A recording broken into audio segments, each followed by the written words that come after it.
تم اس سے محض جن بوت بگانا، کھانسی بخار کا علاج، مقدمے کی لڑائی اور ایسی ہی چھوٹی موٹی چیزیں مانگتے رہو گے تو یہی ملے گی۔ اللہ رب العزت نے قرآن مجید کو سارے زمانوں اور سارے انسانوں کے لیے ابدی ہدایت بنا کر بھیجا۔ قرآن مجید میں پچھلی قوموں کے واقعات کا انتخاب اور ان کو پیش کرنے کا انداز اتنا نرالا اور بے مثال ہے کہ پڑھنے والوں کو ماضی کے ان داستانوں میں حال صاف نظر آتا ہے۔ حقیقت تو یہ ہے کہ شمس و قمر بے نور ہو سکتے ہیں، پھول خوشبو سے جدا ہو سکتے ہیں، آسمان سے بلندی، زمین سے پستی، کائنات سے حرکت تو جدا ہو سکتی ہے، مگر قرآن ہدایت سے خالی نہیں ہو سکتی۔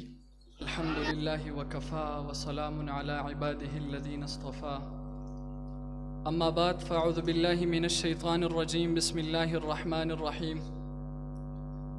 قال اللہ تبارک وتعالی فی القرآن المجید والفرقان الحمید، ذلک الکتاب لا ریب فیہ ھدی للمتقین۔ صدق اللہ العظیم وصدق رسولہ النبی الکریم، ونحن علی ذلک لمن الشاہدین والشاکرین، والحمد للہ رب العالمین۔ یا الہی ابتدا کرتے ہیں تیرے نام سے، یا الہی ابتدا کرتے ہیں تیرے نام سے، آشنا کر دے ہمیں تو لذت اسلام سے۔ یا الہی اس کی الفت دے ہمیں بے انتہا، اس کی عظمت کے لیے کرتے رہیں جانے فدا۔ اور سامان تجارت میرا ایمان نہیں ہے، ہر در پہ جھکے سر یہ میری شان نہیں ہے۔ ہم نے تو سمندر میں بھی رستے ہیں بنائے، یوں حق کو مٹانا کوئی آسان نہیں ہے۔ ہر لفظ کو سینے میں بسا لو تو بنے بات، طاقوں میں سجانے کو یہ قرآن نہیں ہے۔ انتہائی واجب الاحترام، قابل صد احترام معزز سامعین کرام، آپ حضرات نے رمضان المبارک میں تراویح میں قرآن مجید سنا، حافظ طلحہ صاحب نے سنایا، اللہ رب العزت قاری صاحب کا سنانا اور آپ کا محبت سے کھڑے ہو کر سننا قبول و منظور فرمائے۔ میرے دوستو، انسان کے پیش کردہ نظریات وقت کے گزرنے کے ساتھ ختم ہو جاتی ہے۔ کاتبوں کی بے مثال کتابت اور ماہر خطیبوں کی دل پہ اثر کرنے والی خطابت ایک عرصے کے بعد اپنی کشش کھو دیتی ہے، مگر میں قربان جاؤں قرآن مجید پہ، یہ ایسی کتاب ہے جو اپنی ساری آب و تاب کے ساتھ ہمیشہ تر و تازہ اور زندہ ہے۔ صدیاں بیت گئے، زمانے گزر گئی، نہ اس کے اسلوب کی شوکت کی کمی ہوتی ہے، نہ اس کی نظم کی حلاوت کم ہوتی ہے، اور نہ ہی اس کی تعلیمات انسانیت کی رہنمائی سے عاجز ہوتی ہے۔ قرآن مجید خیر کا سرچشمہ ہے، جتنی اور جیسی خیر تم اس سے مانگو گے یہ تمہیں دے گا۔ تم اس سے محض جن بوت بگانا، کھانسی بخار کا علاج، مقدمے کی لڑائی اور ایسی ہی چھوٹی موٹی چیزیں مانگتے رہو گے تو یہی ملے گی، اور اگر دنیا کی بادشاہی اور روئے زمین کی حکومت مانگو گے تو وہ بھی ملے گی۔ عرش الہی کے قریب پہنچنا چاہو گے تو یہ قرآن مجید تمہیں وہاں بھی پہنچانے کے لیے تیار ہے۔ بات اپنے ظرف کی ہے، سمندر سے پانی کی 2 بوندیں مانگتے ہو، ورنہ وہ دریا بخشنے کے لیے تیار ہے۔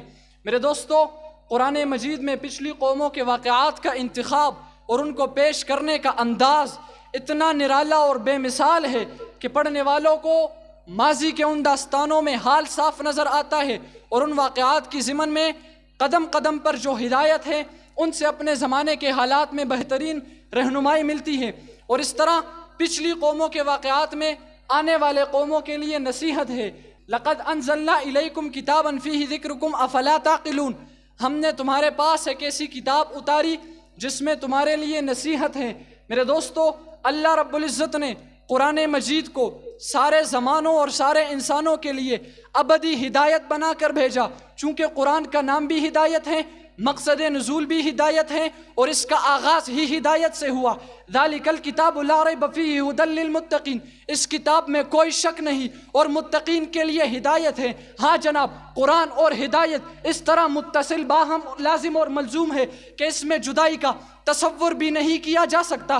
جس طرح شمس و قمر سے نور، پھولوں سے خوشبو، آسمان سے بلندی، زمین سے پستی اور کائنات سے حرکت جدا نہیں ہو سکتی، اس طرح قرآن سے ہدایت جدا نہیں ہو سکتی۔ حقیقت تو یہ ہے کہ شمس و قمر بے نور ہو سکتے ہیں، پھول خوشبو سے جدا ہو سکتے ہیں، آسمان سے بلندی، زمین سے پستی، کائنات سے حرکت تو جدا ہو سکتی ہے مگر قرآن ہدایت سے خالی نہیں ہو سکتی.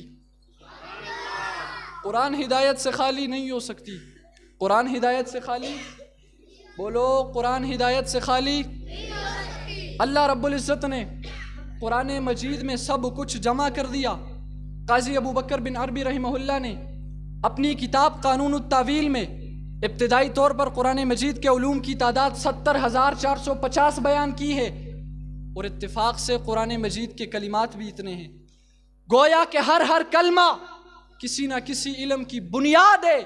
اس لیے تو ببانگ دہل یہ دعویٰ کرتا ہے کہ وَلَا رَتْبٍ وَلَا يَابِسٍ إِلَّا فِي كِتَابٍ مُبِينٍ. یہ انقلابی کتاب ہے. جس فرد نے اس کو لیا اس میں انقلاب آیا.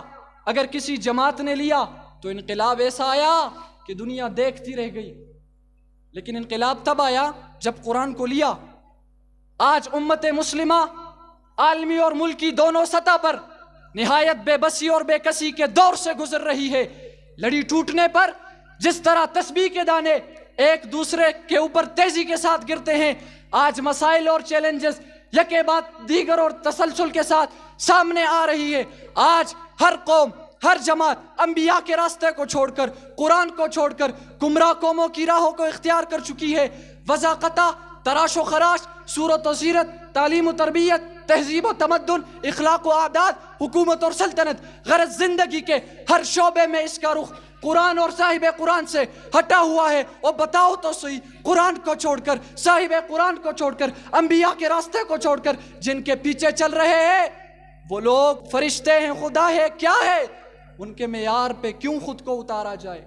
اللہ رب العزت نے قرآن مجید مسلمانوں کے لیے بلکہ تمام انسانوں کے لیے زندگی گزارنے کے لیے ایک نمونے کے طور پر دیا.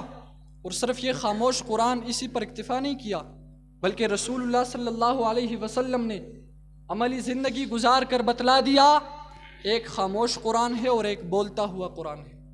دو باتیں کر کے اجازت چاہوں گا. آج کافروں نے مسلمانوں پر 2 جادو چلائے جس میں تقریباً مسلمان پھنسے ہوئے ہیں. پہلا کام کہ مسلمانوں کے دلوں میں اپنا رعب بٹھایا. آج مسلمان ڈر ڈر کے جی رہا ہے. یہودیوں کی سازش، عیسائیوں کی سازش، اور مر گیا مسلمان. کوئی بھی منہ اٹھائے اور سازش کرے، اللہ کی قسم یہودی پیشاب کا قطرہ بھی نہیں ہے. انہیں تو 2 گھونٹ شراب کے نہ ملے وہ اٹھ نہیں سکتے، انہیں تو بے حیائی نہ ملے وہ چل نہیں سکتے. تم نے یہودی کو ان کے بنائے ہوئے ویب سائٹ پر دیکھا ہے؟ آؤ اللہ کا قرآن اٹھاؤ. اللہ کا قرآن کہتا ہے یہودی مسلمان کے ساتھ نہیں لڑ سکتا. پہلا کام مسلمانوں کے دلوں میں اپنا رعب بٹھایا. دوسرا کام مسلمانوں سے قرآنی تعلیمات چھیننے کی کوشش کی. غلام احمد مرزا قادیانی ملعون کے ذریعے جہاد کو مشکوک کیا، قرآنی تعلیمات کو چھینا. انہیں پتا تھا مسلمانوں کی ہر ترقی اور کامیابی کے پیچھے قرآن ہے. انہیں پتا تھا 313 کے پیچھے قرآن تھا. انہیں پتا تھا احد میں کود جانے والوں کے پیچھے قرآن تھا. انہیں پتا تھا کیسر و کسرا کو شکست دینے والوں کے پیچھے قرآن تھا. انہیں پتا تھا سمندر پہ گھوڑے دوڑانے والوں کے پیچھے قرآن تھا. انہیں پتا تھا مسجد اقصی کو فتح کرنے والوں کے پیچھے قرآن تھا. انہیں پتا تھا 64,65,000 مربع میل پر حکومت کرنے والے کے پیچھے قرآن تھا. انہیں پتا تھا مسلمانوں کی ہر ترقی کے پیچھے قرآن ہے. جا میرے چیلے مسلمانوں سے قرآن چھین، میں ان سے حکومت چھینتا ہوں. جا مسلمانوں سے قرآن چھین، میں ان سے حکومت چھینتا ہوں. مسلمانوں سے قرآن چھین، میں نے اللہ سے ہٹا کر قبروں پہ جھکا دوں گا. مسلمانوں سے قرآن چھین، میں انہیں اتنا بے غیرت کر دوں گا یہ حق و باطل میں فرق نہیں کر سکیں گے. مسلمانوں سے قرآن چھین، میں ان کے سامنے ان کی بہنوں کو نچواؤں گا. آج ایسے ہی ہو رہا ہے. وجہ صرف اور صرف قرآن سے دوری ہے، قرآنی تعلیمات سے دوری ہے. جب کوئی قوم اپنی نظام زندگی سے بے خبر ہو جائے اور اپنے یقینیات اور ایمانیات مشکوک ہو جائے، پھر وہ قوم نہیں رہتی. بظاہر وہی قوم نظر آتی ہے، اندر سے وہ بدل جاتی ہے. آج یہی حال ہمارا ہے. میرے دوستو آؤ ختم قرآن کے موقع پر یہ عزم کریں، قرآن کو سینے سے لگائیں گے، قرآنی تعلیمات کو اپنائیں گے۔ اللہ کی قسم قرآن کو سینے سے لگا کر زندگی گزاریں گے تو زندگی گزارنے میں بھی مزہ آئے گا۔ نوجوانوں تمہیں سے کہنے آیا ہوں، بازو تیرا توحید کی قوت سے بری ہے، اسلام تیرا دیس ہے، تو مصطفی ہے، نظارے دیرین زمانے کو دکھا دو، اے مصطفی خاک میں اس بت کو ملا دو۔ وآخر دعوانا ان الحمدللہ۔